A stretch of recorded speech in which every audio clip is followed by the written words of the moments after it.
All right, we have Marlena with us today, and she's going to tell us about what brought her to Steel Bridge and what Steel Bridge has done for her. I've been addicted to methamphetamines since the age of 12. I was in and out of prison multiple times, been on probation, CCP, every type of program you could think of trying to get right. It wasn't long after I got out of prison the last time that I got addicted to heroin, and that's really when my life spiraled out of control.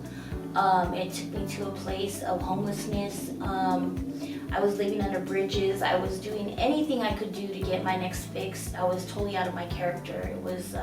I became a completely different person. That's when I came to realization that I really truly needed help. It took me to get to that point to really look up to God and really, cry out for help. I've always knew that there was a God. I just never really took it serious, I guess. I never really took it to heart. And one day I was under the bridge and I was looking around disgusted with my life and the way I was living, and I was very sick because I needed to get well. I didn't have any heroin, and I cried out and I told God, if you're real, to please pull me out of this disgusting life that I'm living.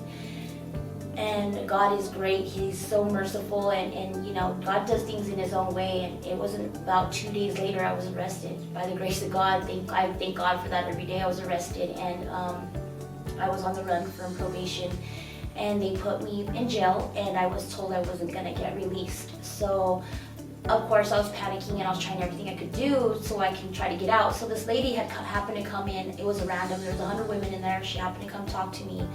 And she and I had just a conversation, and she offered me some applications to these programs. So she brought me these programs, applications. I filled them out, and one was to Steelbridge and OA and Four Winds. So I filled out the Steelbridge one because it was faith-based, and I thought that maybe that would be something that might help me because I tried everything else. So, and like I said, initially it was a ticket out of jail that was on the forefront of my mind. If they don't release me, I'll get out of jail by a program. So they came to pick up the applications. I had court 2 days later, and by the grace of God, they let me out of jail, and I was just trying to get out, and the thing is deep down in my soul, I really did want change. So when I got out, I really, in my mind at that time, didn't really have the need for the programs anymore. But then 2 weeks when I was sitting in my mom's car, we were driving somewhere, and a thought came in my mind. I want to say the voice of God, and he told me, you need to call Steelbridge.